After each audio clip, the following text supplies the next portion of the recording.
Hello everyone, ये 14 inch का CRT TV है। ये टीवी स्टैंड बाय मोड में है। तो सबसे पहले हम इसकी पावर ऑन करेंगे। ये हमने कर ली इसकी पावर ऑन। और ये देखिए,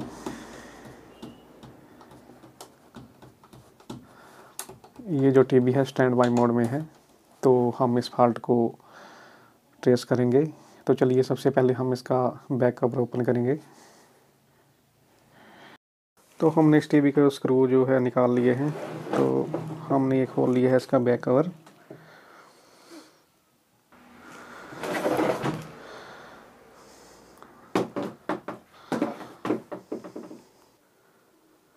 तो उसमें देखिए आपको कितनी सारी डस्ट पड़ी है। तो हम इस डस्ट को पहले साफ़ कर लेंगे। तो मैं इस डस्ट को साफ़ कर लेता हूँ। ये जो किट है चाइनीज़ किट है, यानी कि लोकल किट है।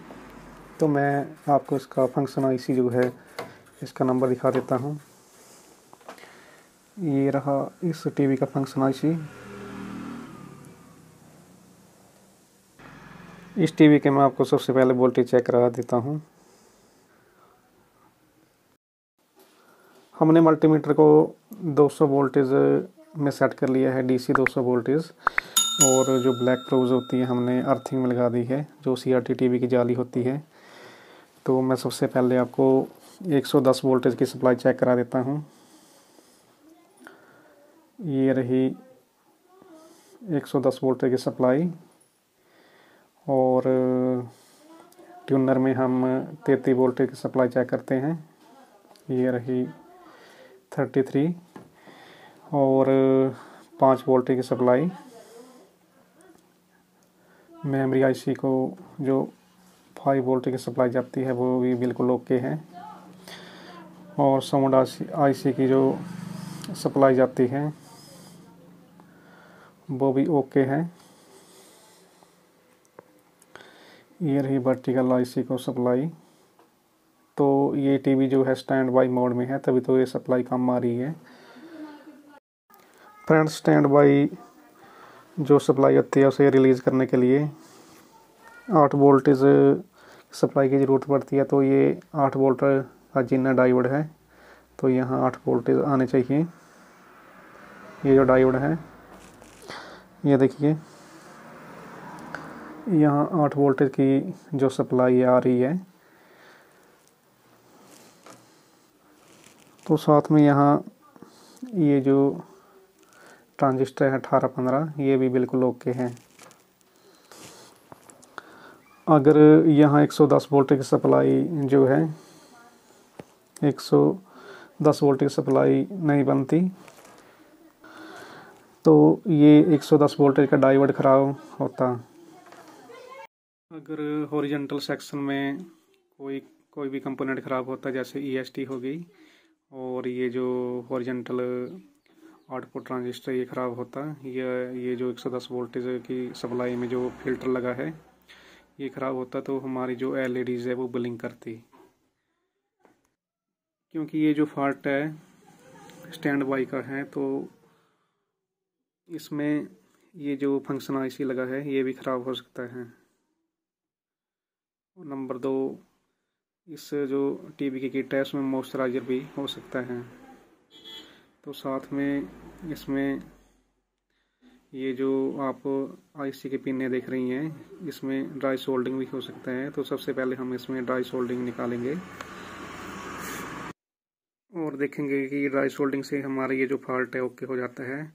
तो ये फंक्शन आईसी जो है बिल्कुल ओके है। अगर इससे ड्राई सोल्डिंग से ये फॉल्ट नहीं निकलता है तो हम ये फंक्शन आईसी चेंज करके देखेंगे। सबसे पहले हम लगाएंगे लिक्विड पेस्ट।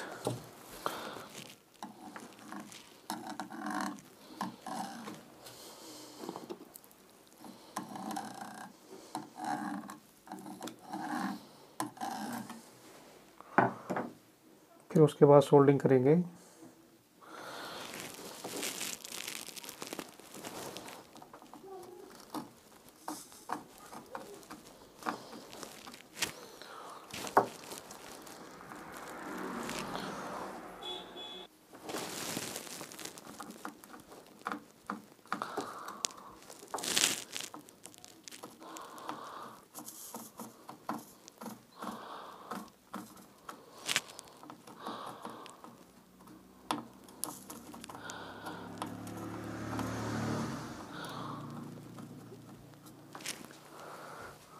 आप भी अच्छी तरह से सोल्डिंग कर दें।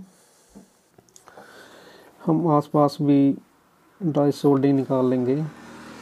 जो मेमोरी आईसी वगैरह है, ट्रांजिस्टर वगैरह है, उसकी सभी कंपोनेंट की ड्राई सोल्डिंग निकाल के फिर हम टीवी को ऑन करेंगे।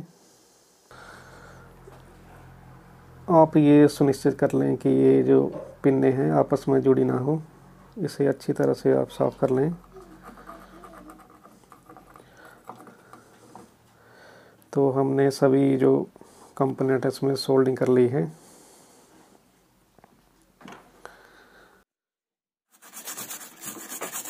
आईसी को हम पेट्रोल के साथ साफ कर लेंगे।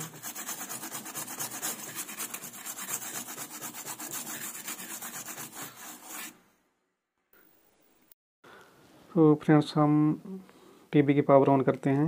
तो हमने टीवी की पावर ऑन कर ली है। तो आपने देखा किस तरह से हमने ड्राई सोल्डिंग जो है निकाली। तो जो 75 टीवी के फॉल्टेज होते हैं वो ड्राई सोल्डिंग और मॉइस्चराइजर की वजह से बनते हैं।